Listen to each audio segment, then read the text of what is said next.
What if the state of Jefferson, a proposed state carved out of Northern California and Southern Oregon, had actually become the 49th U.S. state in December 1941? It's a completely fascinating counterfactual, and it reveals some hidden structural forces that are actually driving the American West today.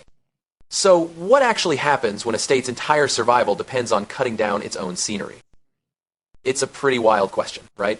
To answer it, we've got to look at how getting exactly what you wish for, in this case political independence, can quickly turn into an inescapable economic cage. As we'll see, building a sovereign state on just a single pillar of natural resources is incredibly dangerous. Now, you might think this sounds like fiction, but this part is actual, real history. Back in November 1941, armed locals staged a full-on patriotic rebellion. They literally set up roadblocks on U.S. Route 99, passing out proclamations to protest what they saw as total neglect from the state capitals of Salem and Sacramento.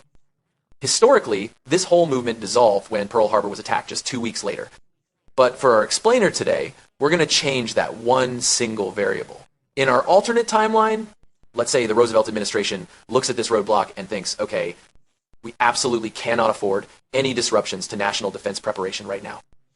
So the federal government forces the partition of Oregon and California to secure vital wartime infrastructure. And boom, by December 1941, Eureka is cemented as the capital of the brand new 49th state of Jefferson. So how exactly does this brand new state survive? Well, right out of the gate, Jefferson's economy gets locked into this frantic boom and bust cycle. They transition instantly from a heavily federally subsidized wartime mineral extraction phase right into a massive post-war timber boom.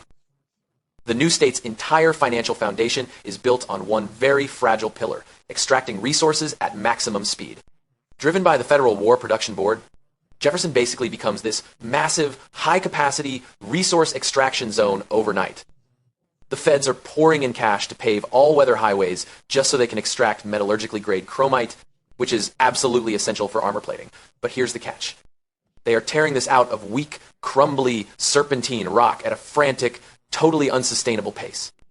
They are literally hollowing out their mountains with zero thought for long-term stability.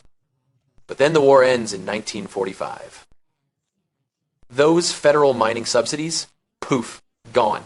The mining industry collapses instantly. Luckily for Jefferson, this coincides perfectly with the massive post-World War II American housing boom. The state pivots super hard into logging, riding a wave of demand that creates a temporary golden illusion of permanent prosperity. And we're not talking about your grandfather's logging industry here. The post-war era brought this massive technological leap.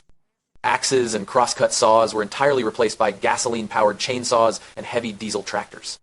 These new tools, combined with gigantic 100-ton log trucks, allowed the new state to push aggressively into untouched ancient watersheds. Practically overnight, Jefferson transformed into a wealthy, bustling network of active mill towns. But here is where things get really tricky. Underneath this whole golden boom lies a fatal geographic flaw. A whopping 60% of Jefferson's newly formed territory is actually federal land managed by the Forest Service and the Bureau of Land Management.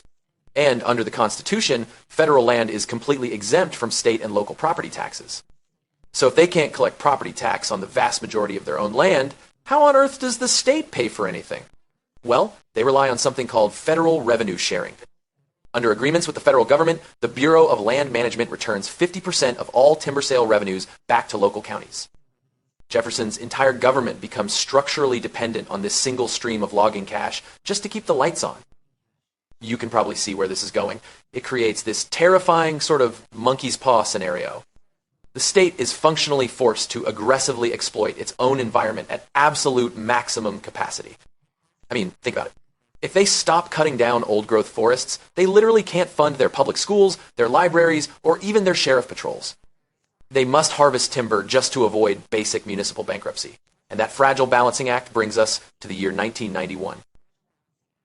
For decades, the system somehow holds together, but then the bottom completely falls out when U.S. District Court Judge William Dwyer issues a sweeping injunction that effectively halts all logging on federal public lands in the region.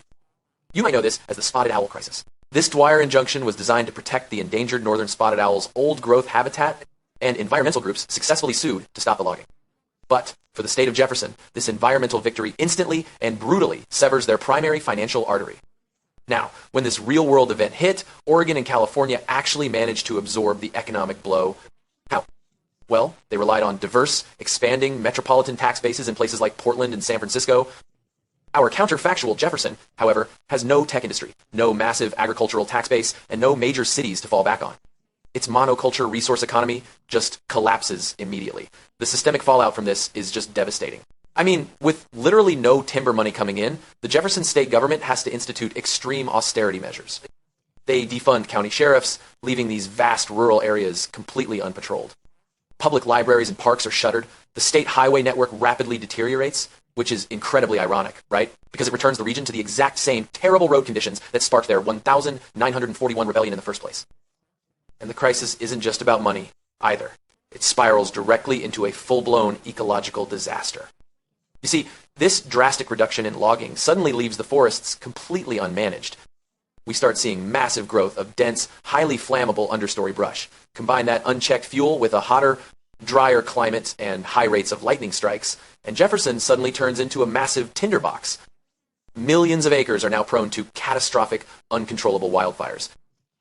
As you can imagine, as these mills close and rural unemployment absolutely skyrockets, the very culture of the state begins to change, and it shifts violently. Back in the 1940s, this area was a pretty competitive New Deal swing state, but post-1991, the deep economic and ecological alienation transforms Jefferson into a bastion of deep anti-federal frustration. This kind of structural insolvency basically acts as a direct pipeline to radicalization. There's this immense resentment boiling over because, from their perspective, the federal government is prioritizing environmental preservation over human livelihoods. Federal mandates are increasingly framed as downright tyrannical threats. This leads to direct clashes with BLM and Forest Service officials, and we see a really strong cultural alignment with armed patriot groups and militias forming a resistance against federal control over water and land. But we have to step back and look at the bigger picture here, because Jefferson's collapse wouldn't just be a local tragedy. It would be a national earthquake. We have to remember the basic constitutional reality of statehood. The permanent addition of Jefferson means the permanent addition of 2 U.S. senators to Washington, D.C. Because Jefferson has shifted into this deeply conservative voting bloc, having these 2 extra votes in the Senate fundamentally alters the balance of power in the Capitol. Historically speaking, these 2 votes would frequently serve as the exact decisive margin needed to confirm conservative judges, block progressive social legislation, and fiercely fight against national environmental protections. But perhaps the most profound consequence of all this is the precedent it sets for the rest of the country.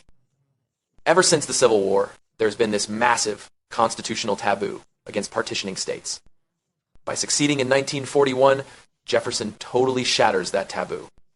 It normalizes the dangerous idea of the balkanization of America, the idea that if a region becomes politically polarized from its state capital, it can simply break away and form its own government. So let's pull all this together and summarize what we've learned from this alternate timeline. Independence is a serious double-edged sword. Yes, it absolutely solved those immediate 1,941 infrastructure grievances. But it created a fatal reliance on untaxable federal land. It left the state completely vulnerable to shifting national environmental policies. And ultimately, it spawned structural poverty and political extremism. The dream of Jefferson proved to be a trap that virtually guaranteed its own eventual collapse. And that really leaves us with this final provocative thought. By demanding sovereignty based on a single resource on federal land, did the state of Jefferson actually secure its freedom, or did it just build its own economic cage? I'll leave you to ponder that one. Thank you so much for exploring this fascinating alternate history explainer with me, and I'll catch you next time.